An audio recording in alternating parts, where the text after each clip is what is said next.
Derivatives market growth, and more specifically options market growth, is the key focus of this show, and one breed of derivatives products that is playing a role in this market growth is perhaps lesser known, albeit gathering more headlines of late, structured products.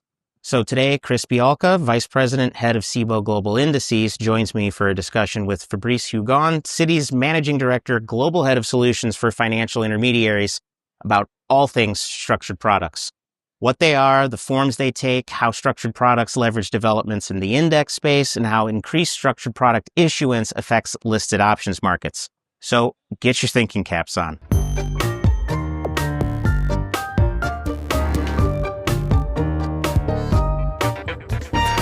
If I could just get a little bit more on your backgrounds, whoever wants to start first, Sure. Just in terms of, how you kind of got into the space and how you ended up where you are now. I started about 20 years ago, back in New York City, actually. In the early 2000s, started to work for two French banks, SG, Societe Generale, and then further down the road, BNP Paribas. And I started pretty much in equity derivatives, in structured products. So really started at, I would say, what was the infancy stage of structured products in the United States. So work on the very first iteration of what we would see now as pretty basic structured product, principal protected note or reverse convertibles, coupon paying instruments, and did that for quite a while until about a decade ago, where I decided that I wanted to start something a bit more entrepreneurial and decided to join and help basically built a new ETF sponsor. And actually I was not too far away from Chicago. I was right here in Wheaton actually, and did that for a couple of years. And back in 2018, joined Citi when Citi decided that it was time for them to rebuild and beef up their structured product on a global basis, pretty much. So I was tasked to help basically spearhead the effort in the US and South America. And it's been actually a great story. It's been growing exponentially. We're now top tier issuer of structured notes globally. So tier one, I would say, in the three regions, in the US, in Europe, and in APAC and in Asia. So it's been a phenomenal ride, actually. And we'll get into some of those big numbers of the exponential growth. All right. Chris, same question. So I've taken the index path. I started out with equity indexing. I worked for S&P Dow Jones for a long time. I've also been doing this for about 20 years. And kind of my path was a lot of backtesting, modeling, and working specifically with some of the French banks that Fabrice mentioned, and others, building kind of complex products. So saw quite a bit of that. I moved over to Cboe, to take over Cboe's global index business, about 4 years ago. And we've been looking at really, targeting index linked products, be it ETFs, be it structured products, and really looking at our indices in terms of replicability and applicability. So we've been growing pretty rapidly since, and we continue to look for new uses for our indices. So I'll kind of back it out a little bit. What exactly are we talking about when we say structured products? And at a very high level, because I know there's a lot of flavors of what we're talking about, but I just kind of want to set the table because it is a little bit of an esoteric thing, and it isn't necessarily something that is directly available to every single person, that you meet on the street, just due to their size and the client type. So what's kind of the broad use case? How are they configured? And then, from your side, what's the interplay between a firm like Cboe and a firm like Citi? Yeah. So, in my opinion, a structured product it's a product that offers a certain payoff. And by payoff would mean, I think, maybe a defined outcome. So, from the get-go how the product will behave or what to expect basically at maturity based on different underliers, indices, stocks, basket of indices, basket of stocks. And after that, this payoff can be, if you want, wrapped under different formats. It can be done as a structured note, probably the most common way of delivering a structured product, but it can be also repackaged in an annuity format, fixed index annuities, RILAs, and now, as I'm sure we'll discuss further down the road, more and more ETFs are embracing this type of strategies of payoff and also offering another wrapper around this structure. And then from the indices side, Yeah, and from an index perspective, I mean, as Fabrice mentioned, a lot of times they're based on indices, so those tend to be very kind of cutting edge. They've been things that don't necessarily need to be replicable in the real world. There's something where you can tie performance to an underlying index without necessarily needing it to be something that's fully tradable. So we've always looked, and we've always been able to take kind of some of the functionality that we've developed hand in hand with a lot of these banks and apply them across the board in many indices. You can see some of the structured product indices, so the underlying for structured products. You can see that kind of language really making its way into more mainstream products and kind of guiding the path a little bit.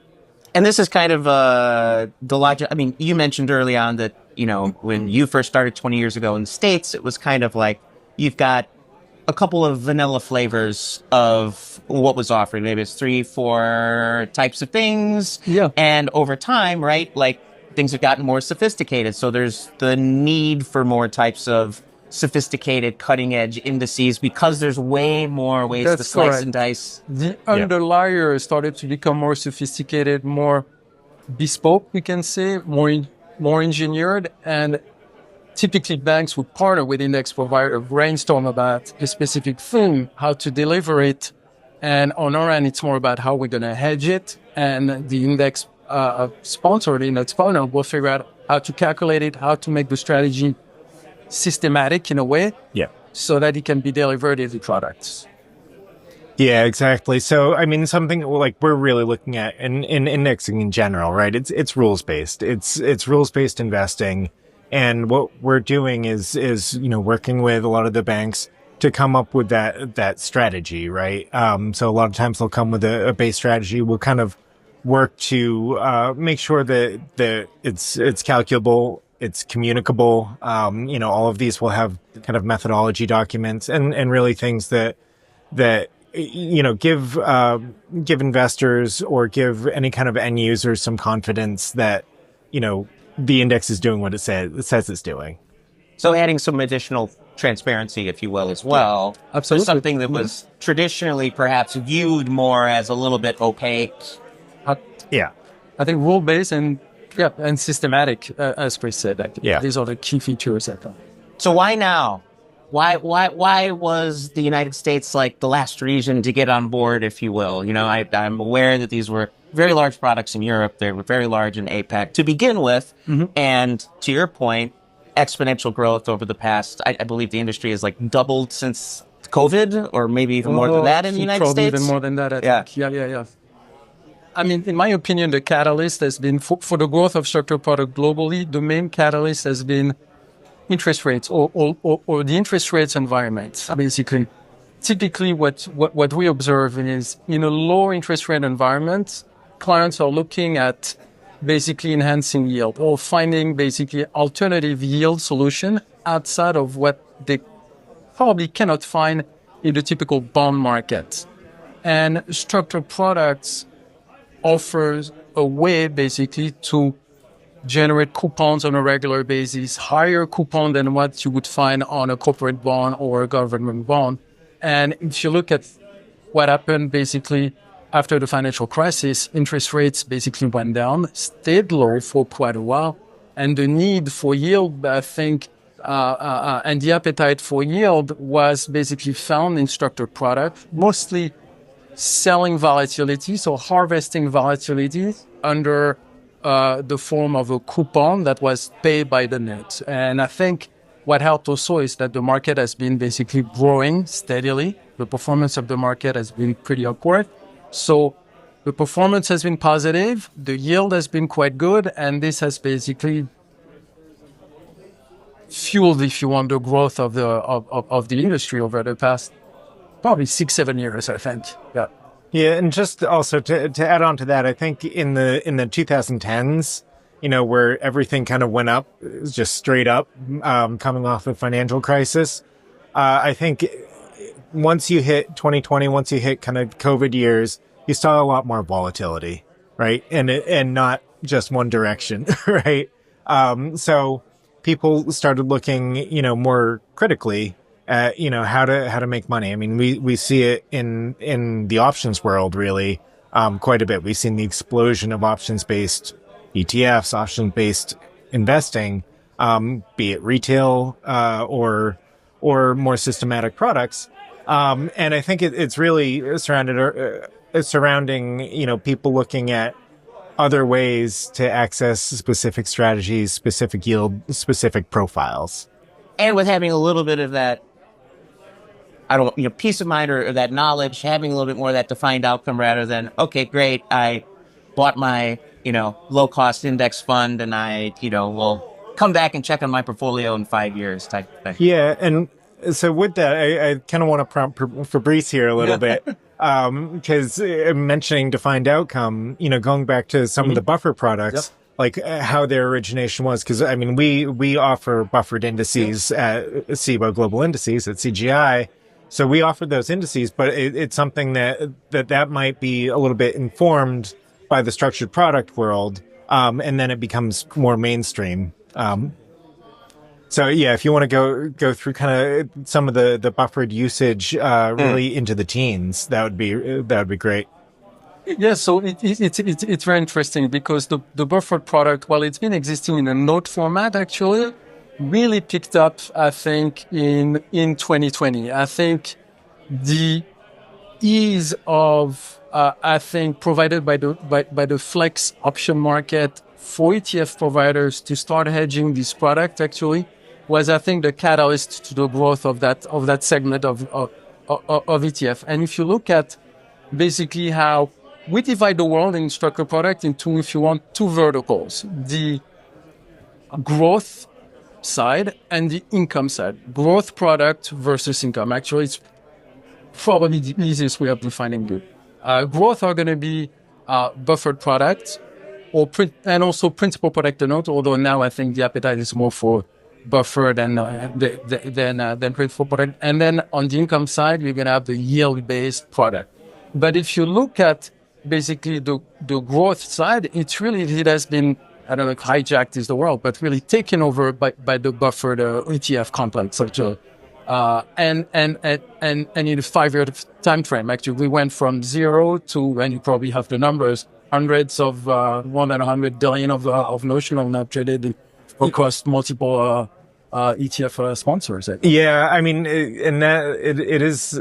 We see various numbers coming through, but I've seen numbers with some of these products being like as high as 200 million, and it is, where you go to classify where you look at these, but it is huge, right? And it's growing, and this has gone from, let's say, as a baseline in 2019, hundreds of millions to hundreds of billions.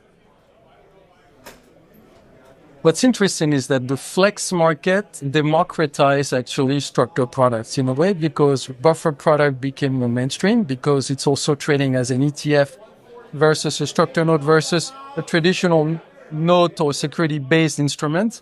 And that has been also, I think, quite important. And so would that also apply to, like, when you say democratize or like expanding kind of the universe of people that can kind of play in this space, is it also not just the individual investor, but also like different types of firms now have the ability to play in the space because there is something that's more accessible than I gotta be big, I gotta be OTC. Yeah, exactly. I mean, flex options are easier to trade, very liquid, very transparent. No need to have a full, I would say, credit onboarding, ISDA, CSA. So I think this ease of trading those instruments actually were the catalyst to the growth of the buffered ETF space. and just to kind of bring this a little bit back with the indices, I mean, the buffered indices that we started in 18 and 19, so we launched a handful of those with Cboe Global Indices. I mean, it's something, when you're talking about kind of structured products or ETFs or kind of that democratization, this is an array of options, right? For a retail investor, that's something that can be, tougher to come around on, like how you trade that. But when an index is modeling it and then there's a product tied to that index, it's something where you can say, okay, well, what do I want in terms of characteristics of, like, the risk? What am I willing to give up on upside? So then do I go look to a product that does that? And ultimately that goes back to the index that's modeling that. So you say, okay, I'm capping my upside, I'm buffering my downside. And really, like, it kind of closes the loop and gives you, again, that systematic way, to look at these strategies. So you're telling me that not everybody's a nerd like me that's like sees a product and is like, well, how can I replicate that on my own with like this? I saw a variance swap and I'm like, oh, let me just buy a strip of SPX options and replicate it in my own tiny retail portfolio. I think to Chris's point, I think index providers allow those products to become evergreen and to become strategies versus, I think, one-off trades. These are, in a way, well-defined strategies that I think are incorporated in broader portfolios, and they have the benefit of being traded in an ETF and keep rolling and being an evergreen, basically, structured product versus a note that has a predefined maturity, that is to be rolled, that has characteristics that are more, I would say, limited than what the ETF has to offer. Right. So the indexing part was critical also in making that happen. I think the combination of the indexing and the flex, the opening up of the flex option market were the two catalysts to this growth. And liquidity begets liquidity, right? Exactly. So, I mean, once you crack that chicken and the egg scenario, Right. off to the races. And so now I'm kind of thinking about the hedging side of things. And things have gotten more complicated. Things have gotten more sophisticated. Could you just talk about kind of more about the hedging side of things, how you guys look to manage your risk as an issuer, and what that kind of looks like? Because what I'm going to be driving at is we're Cboe, SPX is right behind us. Yep. There's a lot of talk about how the flows interact and what impacts another. And I know you mentioned on our prep call that maybe there's some implied volatility impacts of this. So I just really kind of want to dive into there. I don't know which thread you want to pull first. It's a wide-ranging, open-ended question. Yeah. So a lot of the hedging from the dealer front actually ends up using listed options. A lot of the volatility that needs to be hedged from a dealer standpoint basically is hedged with listed instruments that are typically index options, or for longer dated stuff, variance swap. But for I would say the short to medium term vol hedging, we're going to be using a lot of listed options. And as the structured market basically grow and evolves, actually, the impact of the structured product market is beginning to be felt on the listed option market. In the US, not so much, I think, because it's still a wide market where you have a lot of, I would say, different players. You have, of course, a large, I would say, retail community buying structured product, but you also have a lot of institutional clients very active in the derivatives market. In Europe, where I think the derivatives market is more driven by retail flows, the impact of the hedging is more felt on the listed market. And basically it's due to the nature of the product we sell. For example, on the autocall front, basically, just to give you an idea of how things work, basically, when autocall is issued, an autocall is the most, I would say, common yield product being sold probably around the globe. Yeah. It's a very big product in the US. It's probably, callables in general probably represent 2/3 of the notional traded in North America. And it's probably the same picture in the other regions. But when autocall are issued, basically dealers sell the product to the end client, and they are basically short optionality they want. So short Vega, short Gamma. In order to hedge, basically, they're going to buy volatility. And then, because of the product characteristics, barriers, autocall barriers, and sensitivity of the barrier to the spot price, basically, you're gonna have basically tricky dynamics happening for the dealers pretty much, and some are kind of counterintuitive. So, for example, when spot declines after a market sell-off, autocalls lose their callability. The knockout event, so the ability to call the product, disappears in a way, and the product starts to become like a bond plus a short put option. So the dealer at that point basically is more or less long a put exposure that he needs to hedge. And in order to do that, he's going to have to sell volatility basically to rebalance its risk. And you have basically a phenomenon that is quite known on the autocall space. It's basically spot down, volatility down, which is kind of counterintuitive. So the spot market goes down and volatility goes down when you would expect it to go up. But in fact, it goes down because dealers actually are selling a lot of volatility to hedge the dynamic of the autocall pretty much. So they're pressing down basically the implied vol structure due to the autocall they have to hedge. And conversely, when the market goes up, when the spot goes up, and we're near the call level, autocalls become likely to be called back. So the option value basically collapses, and dealers need to buy volatility to unwind the short Vega exposure. And in that case, basically, they're going to basically pressure the short-term vol structure that is going to spike actually. So it's the effects on the listed market are can be actually quite how do I say important actually, because of the dynamic of the structured product that are being issued and hedged in the background. So that 10% of days or whatever where the VIX is down and that's all your fault pretty much.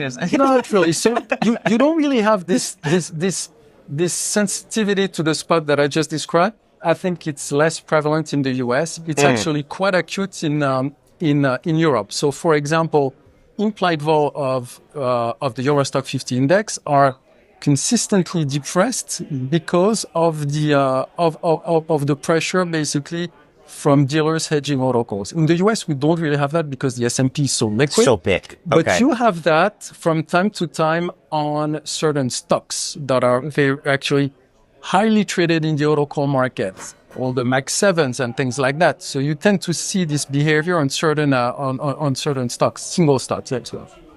So I mean, I've got some of the news stories recently about some of the ETFs. I mean, those, if I remember correctly, a number of those are on individual equity names. Is that kind of also this growing frontier? If or, the market, or is like a Mag 7 still kind of a bigger flavor of the moment? I mean, a lot of the activity is around high vol names, because basically by selling volatility on the high vol names, you're going to get a bigger coupon and harvest a bigger yield. So that's where the bulk of the activity is. So we tend to see those dislocations on either indices or high vol names, high vol single names, pretty much. I think we just see, because the structured market, the structured product market rose in importance, I think we see more and more the impact, mostly on the vol side, on the Vega side, actually, of the market. Not so much on the delta. You may have gamma squeeze around the barriers and when you're close to maturity, but I think it's more sporadic.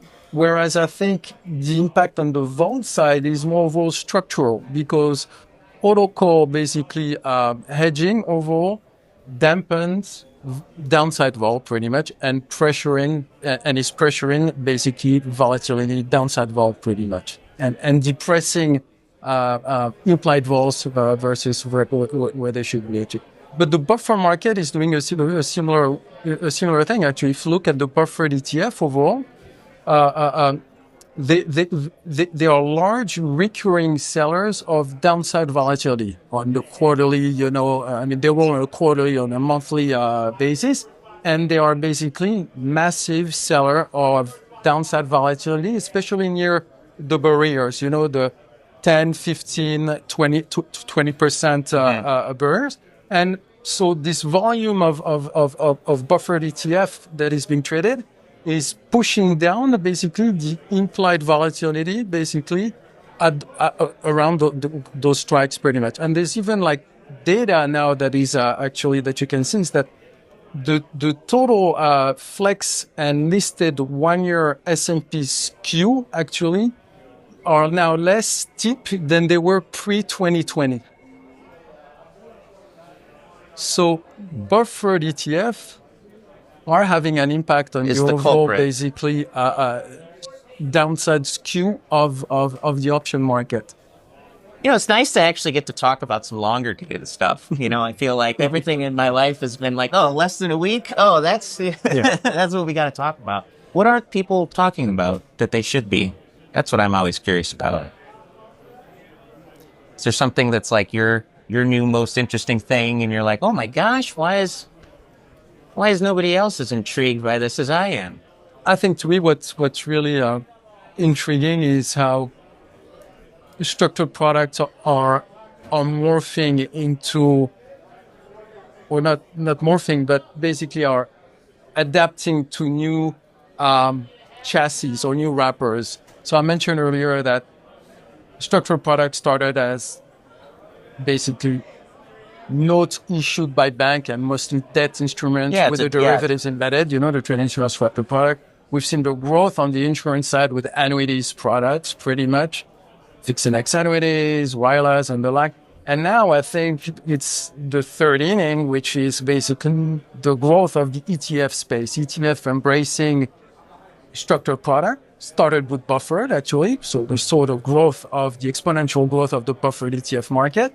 And now we're seeing those guys actually looking at the more exotic space, the autocall space, which used to be primarily structured note only. And now we see, and there's been recent filings and funds are live now, embracing that. And I think the next evolution is going to be probably the growth of the ETF market, and the ETF market being really the platform for an even bigger structured defined outcome space in the coming years. I think we're really at an infancy stage of that. Yeah, I agree. I mean, a lot of that is almost like the convergence of these different client types, right? Mm-hmm. And as you said, like the autocallable, there's a big autocallable ETF, that recently launched. And it's done really well, but what that is really looking at different ways to apply structured product techniques to ETFs. It gives just a different view as kind of as something where it was a very complex and largely like professional traded world, giving those strategies, more play in the retail space and more accessibility in the retail space. So I think, it becomes important to, then as it does move into the retail space, for people to understand what's going on, right, in the index, and then in the ETF, and understand, where something's passive versus active, and where they can kind of get a methodology or more information around that. It wasn't all that long ago where, regulation unlocked the ability to have options-based or strategies within ETFs, right? Is there anything like left? Like we can put a lot in an ETF now, right? I'm sure there's still some restrictions, but thinking of that next step, okay, wow, we went from something more simple like a buffer to something more complicated like an auto-callable to... I mean, there's already more ETFs than single stocks. Equities, so, yeah. True, yeah. I know that remains to be an amazing statistic. What says? I mean, I think there's a lot to be done probably in the digital space with crypto. I think the way that the ETFs have come about in the last year and a half or so has really opened things up in that space. It's something that will be more and more utilized and more kind of cycled. As regulation kind of softens a little bit around what you can do there, I think there's just going to be more and more usage in certainly multi-asset, certainly things that can be informed by some of the approaches we take to equity or fixed income. I agree. So, again, the customization, I want a basket of, forget the Mag 7, I want the Mag 5 or, and all the things you could do around the edges like that. Yeah, every single iteration, to your point, customization. Anyway, we saw it on the structured note side when the market used to be very standardized, very few offerings, more or less the same, rolling from one month to another. Nowadays, every trade is probably a custom trade. Not every, but a lot, a big share of the volume we see are custom trade. We may see more and more custom ETF, bespoke ETF, to your point, a sub-basket or cross-asset basket of, digital assets plus traditional assets. I think we're going to see a lot of innovation coming from the ETF space in the coming years, no doubt. I mean, and very rapidly, because I think the trend is really like growing exponentially. Yeah, and some of that too. I mean, going back to some of the earlier stuff, like what you can do with flex options and that specificity. That really opens up a lot of new space, right? There are definitely things that you can do with, that flex options, new asset classes, putting things together like, again, crypto, but then the options on crypto, right? That's really, and again, bringing it back, like we'll have a lot of the covered calls, say, or Absolutely. like that kind of thing developed around crypto and around asset classes where this wasn't previously accessible. The hedging is very dynamic, actually. We're constantly, the hedging behind basically any index or structured product we issue actually is extremely dynamic. Actually, the hedges are constantly in balance over time. It's never a static hedge where we put it in place and we forget it. Actually, because also the vol structure is moving. Correlation is moving, so all the market parameters are impacting the hedge that needs to be rebalanced to basically have the most perfect hedge possible for basically the derivatives book pretty much. At a macro level also, not trade by trade. The hedging is done at a macro level. Something I wanted to add is that there's definitely, back in the days, the business was very simple. Most of I would say the flow was on benchmark indices, nothing bespoke. If you look at now the collaboration between index providers and banks, it's actually very tight. There's a lot of back and forth. There's always brainstorming. How can we do this and this? Either to answer basically a need from a client who has a very specific need that we are trying to address, or us on our end brainstorming, trying to figure out what is going to be the next generation of product we push. So there's a constant back and forth, how can we hedge that? How can you guys calculate that? How can, so it's actually very interesting. And it's relatively new, I would say, last 10 years. I think some of that is just around kind of capability, computing power, things that we can do.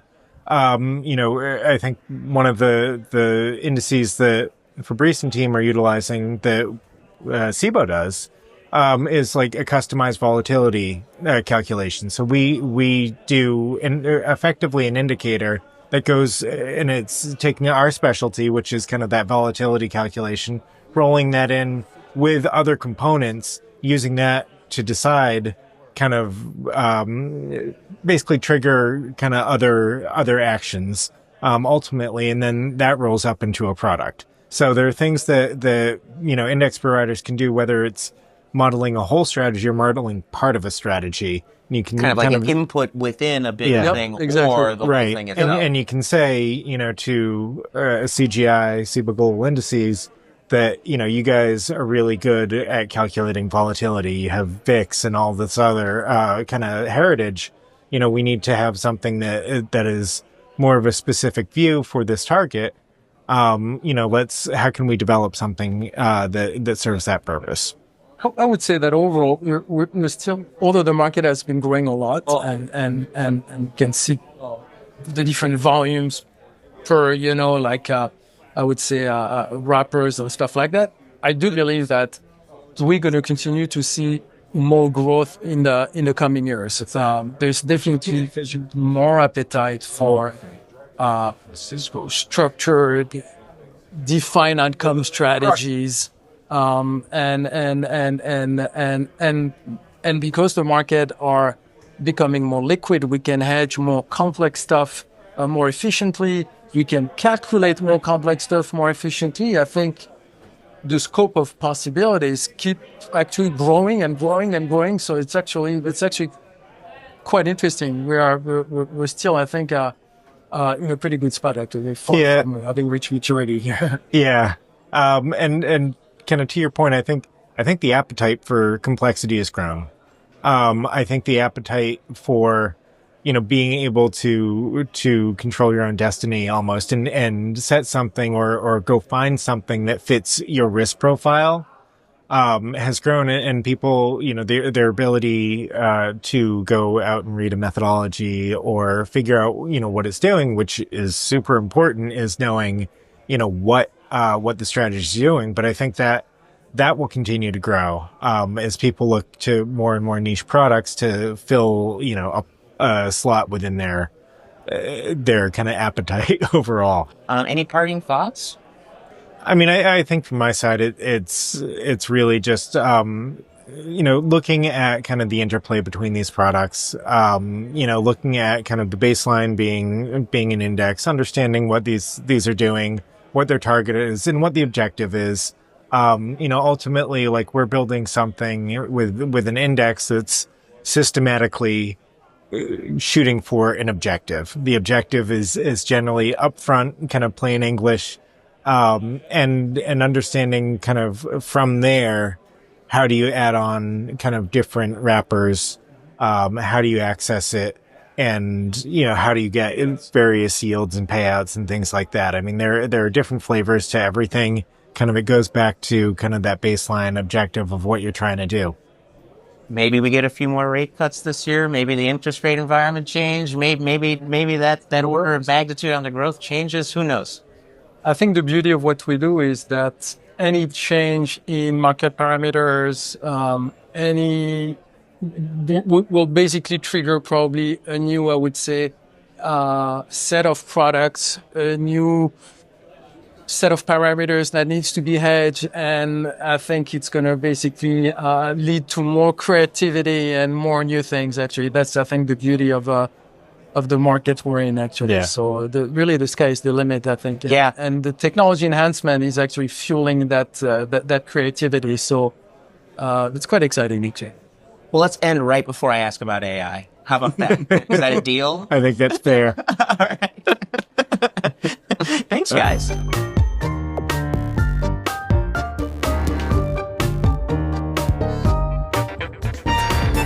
As always, our required house cleaning items. The views and opinions expressed by the host and guests of this podcast do not necessarily reflect those of Cboe Global Markets and are for informational purposes only. They should not be construed as financial advice. There are significant risks associated with transacting in all of the financial instruments described herein. It is very important for market participants to understand their own risk tolerances. To review all relevant disclosures and disclaimers, please visit us at www.cboe.com/US_disclaimers.